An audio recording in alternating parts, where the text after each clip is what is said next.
Hello दोस्तों, स्वागत है आप सभी का स्लीपी क्लासेस में। तो दोस्तों, आज का प्रीमिक्स जो आपका है वो है एनवायरनमेंट से रिलेटेड 5 क्वेश्चन हम डिस्कस करेंगे।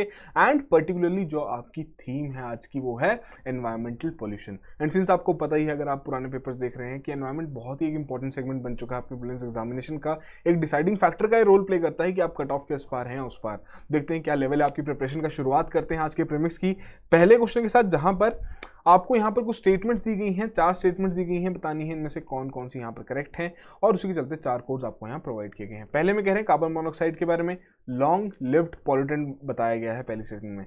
सेकंड में कह रहे हैं in the presence of oxygen, जो आपकी कार्बन मोनोऑक्साइड है वो बर्न करती है with the blue flame. Third में कह रहे हैं आयरन स्मेल्टिंग भी प्रोड्यूस करती है आपकी carbon monoxide as a byproduct. और फोर्थ में कह रहे हैं वर्ल्ड वाइड देखा जाए जो लार्जेस्ट सोर्स माना जाता है कार्बन मोनोऑक्साइड का, वो है जो आपकी इंटरनल कंबशन इंजन से जो एग्जॉस्ट निकलती है due to the incomplete combustion of fuels. ठीक है जी, तो ये आपको 4 स्टेटमेंट्स यहाँ पर दी गई हैं। थोड़ा सोचिए, बहुत सिंपल सा क्वेश्चन आपसे यहाँ पूछा गया है। करेक्ट ऑप्शन मार्क कीजिए, फिर डिस्कस करते हैं इस क्वेश्चन को।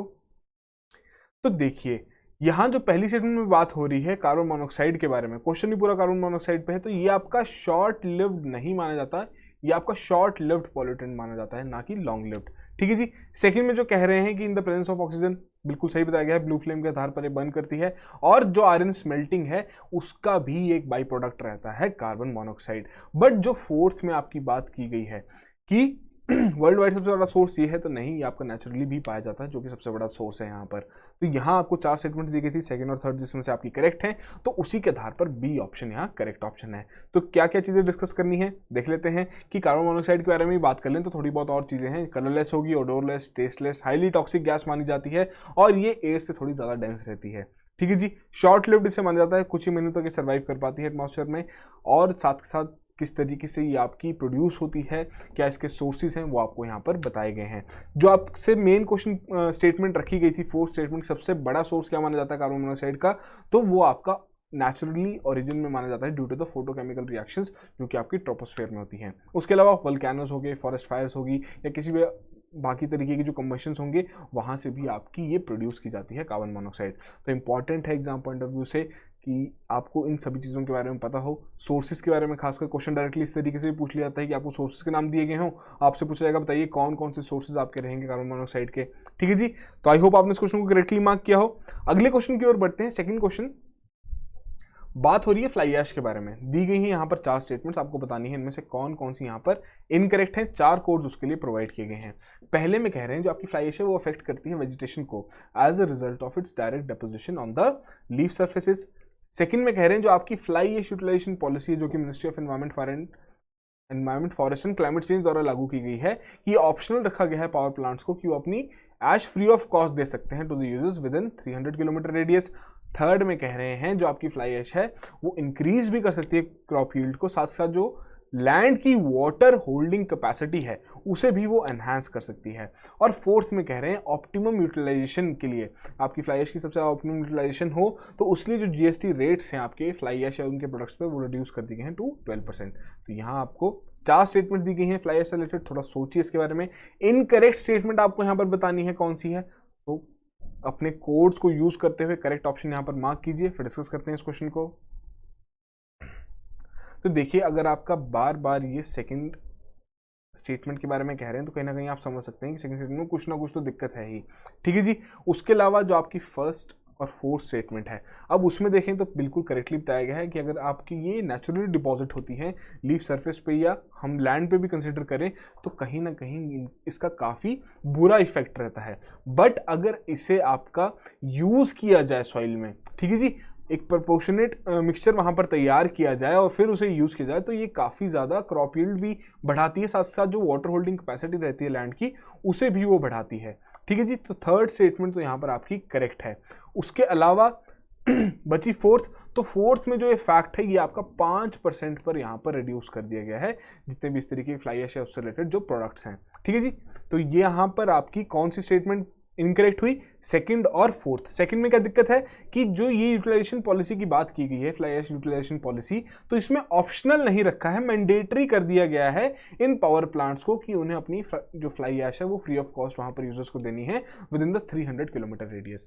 तो सेकंड और फोर्थ स्टेटमेंट आपकी यहाँ पर इनकरेक्ट है, उसी के आधार पर डी ऑप्शन यहाँ करेक्ट ऑप्शन है। तो फ्लाई ऐश के बारे में बात की है, आपको पता ही है, एक बहुत ही कॉमन सबसे ज़्यादा आपकी इजेक्ट की होती है थर्मल पावर प्लांट से as a byproduct of coal burning operations. ठीक है जी। अब ये आपकी एयर भी पॉल्यूट करती है, वाटर भी करती है, और इसकी वजह से आपके हैवी मेटल पॉल्यूशन भी हो सकता है वाटर बॉडीज में। अब ये आपका किस तरीके से और यूज़ किया जाता है कि आपका ब्रिक्स मेकिंग में यूज़ किया जाता है, लैंडफिल में भी यूज़ की जाती है, तो मतलब इसकी और भी एडवांटेजेस हैं। और साथ बात अगर हम बात करें कि क्या बेसिकली क्या ये कंटेन करता है, क्या इसकी प्रॉपर्टीज़ हैं, तो उसमें जो अगर हम फ्लाई ऐश के बारे में देखें तो इसके जो पार्टिकल्स हैं ऑक्साइड रिच रहते हैं, consist of silica, alumina, oxides of iron, calcium, magnesium and toxic heavy metal जैसे कि आपका lead, arsenic, cobalt and copper है। तो वहीं जब हमने बात की आपकी स्टेटमेंट में कि एडवांटेजेस के बारे में, तो वही एडवांटेजेस यहाँ पर भी बताए गए हैं कि आपका सीमेंट भी रिप्लेस किया जा सकता है by fly ash up to 35%। उसके अलावा फ्लाई ऐश ब्रिक्स आपकी यहाँ पर तैयार की जा रही हैं, काफ़ी इस पर एंटरप्रेन्योर्स भी काम कर रहे हैं, लाइट इन वेट हैं, हायर स्ट्रेंथ यहाँ पर रहती है, ड्यूरेबिलिटी भी ज़्यादा है इनकी। साथ साथ जो एग्रीकल्चर में बात करें तो काफ़ी इस पर रिसर्च भी चल रही है और एप्लीकेशन बेस्ड काम भी चल रहा है कि ये आपकी क्रॉप यील्ड तो बढ़ाती हैं, साथ साथ जो वाटर होल्डिंग कैपेसिटी है लैंड की वो भी बढ़ाती हैं। किस तरीके से पता लगा कि यहाँ पर जो आप इतने सारे आयरन, कैल्शियम, मैग्नीशियम या आपके सिलिका और एल्यूमिना के इतने सारे ऑक्साइड्स रिच के बारे में बात की जा रही है, तो इसे वहाँ पर यूज किया जाता है उस तरीके से एग्रीकल्चर में भी। ठीक है जी। उसके अलावा जो आपकी रिक्लेमेशन होती है वेस्टलैंड की, वहां पर भी फ्लाई ऐश का यूज किया जा रहा है। फिर जो आपसे क्वेश्चन में बात रखी गई थी फ्लाई ऐश यूटिलाइजेशन पॉलिसी के बारे में, जो हम ऑलरेडी डिस्कस भी कर चुके हैं, 300 किलोमीटर के अंदर जो भी आपके पावर प्लांट्स रहेंगे उन्हें अपनी फ्लाई ऐश है वो फ्री ऑफ कॉस्ट वहां पर देनी होगी यूजर्स को।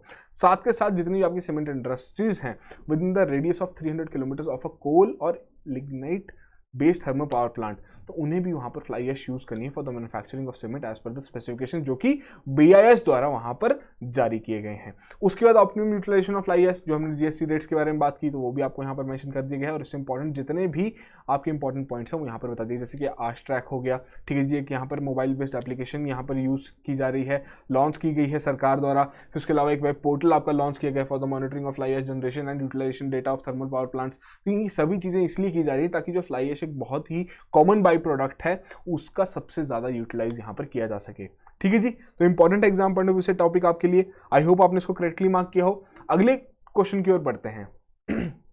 क्लासिकल स्मॉग और फोटोकेमिकल स्मॉग के डिफरेंसेस से रिलेटेड अब आपको यहाँ पर कुछ स्टेटमेंट्स दी गई हैं, आपको बताना है इनमें से कौन कौन सी यहाँ पर करेक्ट हैं। उसी के चलते 4 कोड्स आपको प्रोवाइड किए गए हैं। सबसे पहले में कह रहे हैं जो आपका प्राइमरी पॉल्यूटेंट रहता है फोटोकेमिकल स्मॉग में, वो रहता है आपका ओजोन, और जो आपका क्लासिकल स्मॉग है वो उसमें बेसिकली आपका सल्फर डाइऑक्साइड और पार्टिकुलेट मैटर पाया जाता है। सेकंड में कह रहे हैं फोटोकेमिकल स्मॉग के बारे में कि वो आपका फॉगी और कूल वेदर में अकर करता है। उसके अलावा जो आपका क्लासिकल स्मॉग है वो आपका हॉट ड्राई क्लाइमेट्स में जनरली आपका देखा जाता है and particularly on Sunny days. Third में कह रहे हैं जो आपकी लंग प्रॉब्लम्स है वो बेसिकली क्लासिकल स्मॉग की मेनली उस वजह से होती हैं, और जो आपका फोटोकेमिकल स्मॉग है उसकी वजह से इरिटेशन होती है आईज में। ठीक है जी। उसके अलावा कह रहे हैं फोर्थ स्टेटमेंट में कि in contrast to classical smog जो आपका फोटोकेमिकल स्मॉग है it does not involve any smoke और फॉग। यहाँ पर आपको 4 स्टेटमेंट्स दी गई हैं। बहुत ही सिंपल क्वेश्चन है, बेसिक साइंस का क्वेश्चन यहाँ पर आपसे पूछा गया क्लासिकल स्मॉग और फोटोकेमिकल स्मॉग के डिफरेंसेस से रिलेटेड। थोड़ा सोचिए, करेक्ट ऑप्शन यहाँ पर मार्क कीजिए, फिर डिस्कस करते हैं इस क्वेश्चन को।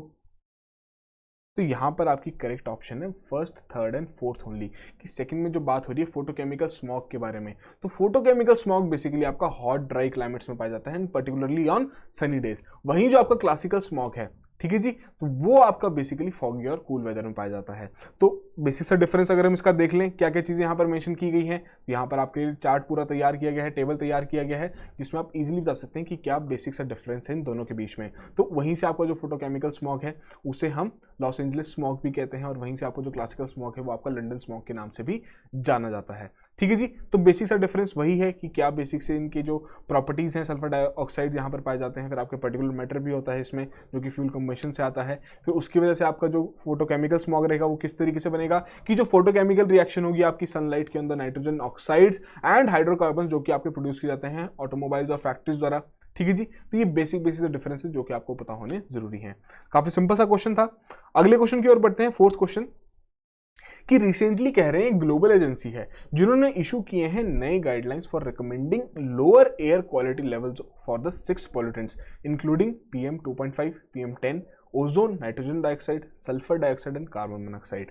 अब आपको कह रहे हैं आइडेंटिफाई कीजिए कौन सी ग्लोबल एजेंसी के बारे में यहाँ पर बात हो रही है। तो करंट अफेयर रिलेटेड क्वेश्चन आपसे यहाँ पर पूछा गया है। 4 ऑप्शन दी गई हैं। पहले में यूएनईपी के बारे में कहा जा रहा है, United Nations Environment Programme. Second में IPCC, Intergovernmental Panel on Climate Change, या फिर ग्लोबल एनवायरमेंट फैसिलिटी है, या फिर वर्ल्ड हेल्थ ऑर्गेनाइजेशन है। तो यहाँ आपको 4 ऑप्शन दी गई हैं, थोड़ा सोचिए इसके बारे में, करेक्ट ऑप्शन यहाँ पर मार्क कीजिए, फिर डिस्कस करते हैं इस क्वेश्चन को। तो जी हाँ, यहाँ पर बात हो रही है वर्ल्ड हेल्थ ऑर्गेनाइजेशन के बारे में। बहुत ही सिंपल सा क्वेश्चन था। तो रिसेंटली वर्ल्ड हेल्थ ऑर्गेनाइजेशन सितंबर के महीने में ही एक नोटिफिकेशन वहाँ पर जारी की थी, जहाँ पर वो चाह रहे हैं कि जो ये एयर क्वालिटी गाइडलाइंस हैं उन्हें और ज़्यादा स्ट्रेंथन किया जा सके। ठीक है जी। ये कहते हुए उन्होंने कहा है कि जो एयर पॉल्यूशन है वो अब सबसे बड़ा एक एनवायरमेंटल थ्रेट बन चुका है टू द ह्यूमन हेल्थ, जिसकी वजह से अब अगर हम देखें कि एक साल में 7 मिलियन प्रीमेच्योर डेथ्स भी हो रही हैं। ठीक है जी। तो इसमें क्या कहा है उन्होंने, जो नई रिकमेंडेशंस हैं वो बिल्कुल जो WHO की लिमिट्स वहां पर रखी गई हैं, जिसके आधार पर पर्टिकुलर मैटर 2.5 कैलकुलेट किया जाता है, मेजर किया जाता है कि उसे हाफ कर दिया जाए। ठीक है जी।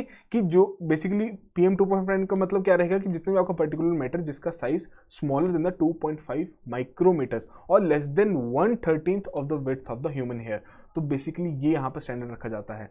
तो यहाँ पर जो ये बहुत ही छोटा साइज यहाँ पर रखा गया है, बहुत ही छोटा साइज रहता है, और इतना छोटा साइज भी आपका इजीली लंग्स तक पहुँच जाता है और इवन आपका ब्लड स्ट्रीम में भी ये एंटर कर जाता है। तो जो नई लिमिट्स यहाँ पर सेट की गई हैं उसमें क्या कह रहे हैं कि जो एवरेज एनुअल 2.5 कंसंट्रेशन है, that it should not be higher, no higher than 5 micrograms per cubic metre. पहले ही आपका 10 की यहाँ पर लिमिट रखी गई थी, 10 माइक्रोग्राम्स पर क्यूबिक मीटर की, अब इसे 5 यहाँ पर रखने की बात रखी गई है। ठीक है जी। अब देखते हैं किस तरीके से नेशन इसे एक्सेप्ट करते हैं, but exam point of view से इस तरीके से आपके लिए थोड़ी बहुत चीजें इंपॉर्टेंट रहती हैं। तो अगले क्वेश्चन की ओर बढ़ते हैं।